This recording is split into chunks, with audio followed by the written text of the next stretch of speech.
Hi, this is Alex. I'm the head trainer here at Omega Paws Dog Training. I want to do this comprehensive video to go over all of the training that Chance has gone through. Of course, we will be covering all of this during the turnover, but because it's a lot of information all at once, I want to make sure that I cover a couple of bases in case you want to reference something later. Now, what we're going to go over really quickly, and I'm sure that you're already aware of this, is going to be his mini educator collar. So the main button that I'm going to be using when I train with him is going to be the S button, which is the stimulation, and the dial. So the way that it works is that the first cue is always a freebie, and the second one is met with the stimulation. The third one is met with an increased stimulation, and so on and so forth. However, for him specifically, he is very sensitive to the e-collar, so there's no need to really go too high with him. We always want to work low because he's not going to be an off-leash dog. If he's messing up, a little bit of leash tension, a little bit of butt pressure to get him to sit, and that's all that we need. Our goal is ultimately to have a good time with him and enjoy his company, but also get a little bit of obedience in there, which these dogs are phenomenal for. So as you can tell, he's already understanding the place. So we're just gonna go straight into place. When I ask him to place, I'm gonna pair it with a hand gesture and tell him, Chance, place. He's allowed to either sit or lay down, however he pleases. I typically teach them to lay down. It's totally up to you how you prefer it, but if you say down, he has to stay down. Down means down, it doesn't mean anything else but that. When we say down, there's an implied stay as well, so we don't have to say Chance stay. Down means down. So if you want to say stay, you can say down instead, or you can say stay however you prefer, but there's really no need. So my goal ultimately for place cue is that you are able to enjoy your family, enjoy company, enjoy a barbecue or a beautiful day at the park, and he stays in one place.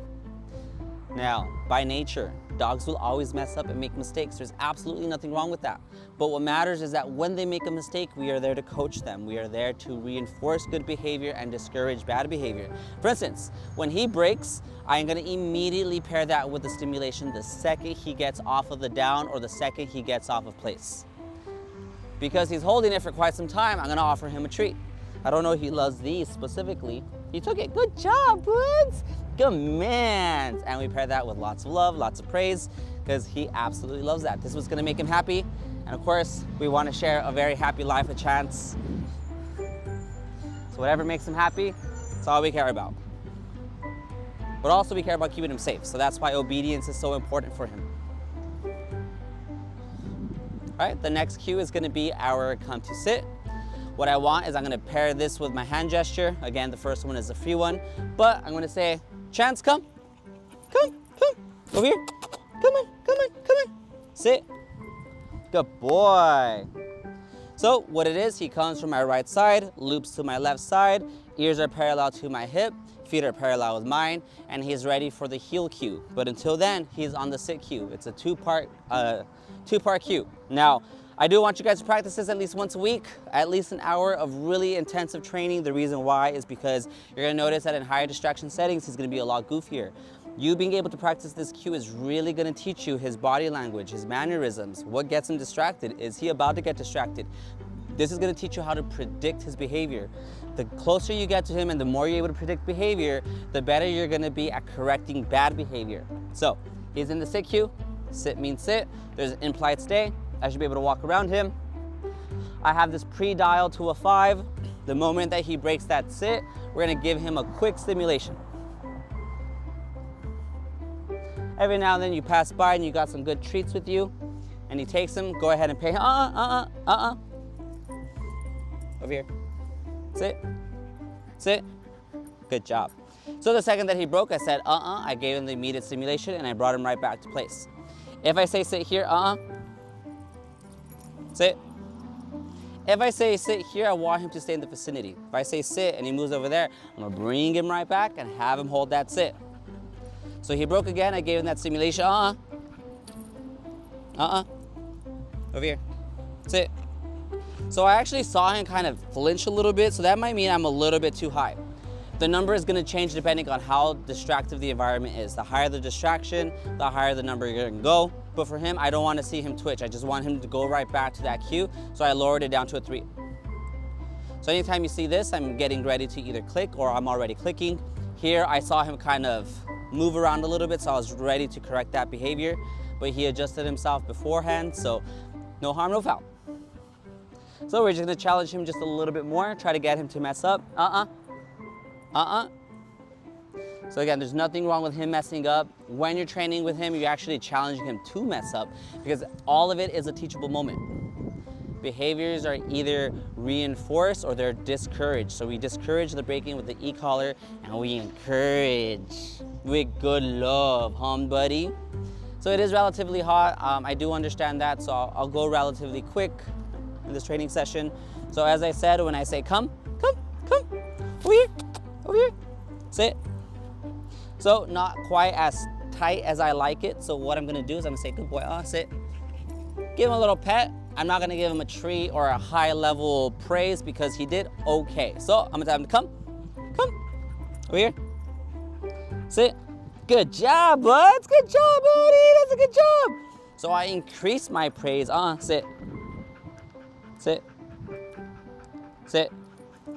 So he's not listening, so I'm gonna increase the sit. There you go. So sit. Okay, so vicinity is fine. Don't be afraid to interrupt yourself. If you're having a conversation with someone, there is nothing rude with bringing them back into the cue that they had. Nothing rude about it. People pay money for dog training. Don't let it go out the window because you're having a conversation with someone. Sit, sit. When I interrupt myself and I'm in the middle of training, I'm like, I'm so sorry, my dog's trained and I have to correct that. Go on. We continue the conversation and we just make sure that we correct the behavior with our pup. All right, so our come to sit, the reason why we want him right next to us and aligned with us is because we want him ready for the heel. So we're gonna say, heel. Now, he's not allowed to walk ahead, off. He's not allowed to pee. He's not allowed to sniff grass. So every time he does, I'm gonna give him a quick stimulation, heel. I'm gonna give him a quick stimulation, and if I have to, I'm going to give him a quick correction with the leash, just to get his head off of the floor, off. Now, he did try drinking water, heel. I did kind of bring him off of that. I understand it's hot, but if this was out in the wild, I don't know if that's clean water or not, so I don't want him just dipping his nose and his tongue into it because I don't know if it's safe. Sit. But now that I do, I'm gonna have him sit and I'm gonna say break. So 2 cues that I kind of introduced while we were in the heel cue. I said off, which means don't do that, get off, stop doing that. Whatever it is, that one I pair an immediate stimulation. I make sure that I immediately correct because that means off is bad behavior. Sniffing grass, although it's not bad behavior, I kept it relatively low, but going through the trash can, destroying my furniture, that I'm gonna increase to somewhere around a 7 or a 10, and I'm gonna make it uncomfortable, to be quite honest with you. I don't want him doing those behaviors. If he goes to the trash to eat a piece of chicken that has splintered bones, it's gonna be a lot worse than my stimulation that's at a 7. Now, when I say break, break means he can do whatever he wants. He wants to drink water, he wants to lay down somewhere comfortable. By all means, he's allowed to do that because at the end of the day, he's a dog. He's gonna be a dog 23 hours out of the day. If he's lucky, he'll have a whole hour of obedience per day, but most dogs don't, so that's why I don't feel too bad when the heel is very strict because heel is our time, it's not his time. It's not his time to just drag me wherever he wants, get whatever it is that he wants. Heel is our time together. It's a shared experience, so there's a shared respect, a shared relationship, and that's why I want him to walk by my side and not just go to whatever he wants. Also, it's gonna keep him safe. He's not gonna run to a dog, run across the street, so right by my side. But break means break, and he can do whatever he wants. Couple of manners that we also go over our program, it is sitting before he has access to anything, whether access to toys, food, people, opportunity to toys. So for example, when we go to a door, we're gonna ask him to sit, and then he can say load up or break into the car. He's allowed to go inside the car. Before he eats, we want him to sit. Again, just because we have food doesn't mean it's his, doesn't mean he can just have it. It might be our food and we just need to put it on the floor for whatever reason, right? Or wherever he eats, we gotta put it there. That doesn't mean he has access to it. Will that be easy 100% of the time? No. He's very hungry sometimes, so there can be a bit of a challenge, or sometimes he's very thirsty, so there's a bit of a challenge. Sometimes there isn't. So it's gonna vary depending on the day. What matters is that we at least have him hold for a couple of seconds. It doesn't have to be the whole 2 minutes like he's trained on. Before greeting people, we want him to sit. This is gonna be really hard when you're coming home from work and he's super excited and he's jumping all over the place and he's being the goofy Chance that we all know. We don't want to reward that behavior by giving him love and pets. Be very careful of your hands because if we pet him while he's being all goofy, we're reinforcing that behavior. So what we want him to do is sit and relax. The going through doors, same concept. I know that you covered this already, so we want him to sit before going through a door. Sometimes he barges through, sometimes he doesn't. It all depends on his energy level. We're going to bring him right back and have him sit and obligate him to the sit. Huh, buddy? And that is it. That concludes our lesson. If you have any questions, concerns, or comments, please feel free to give me a call or a text at any time. We do guarantee the training. If you have any issues with the training, by all means, we will meet up with him as many times as it needs to make this solid transition for you folks. But I have a feeling he's gonna do wonderful. You could already see his great improvement. Thank you so much for the opportunity for Let Us Train Chance. If you have any issues at all, let us know. Thank you.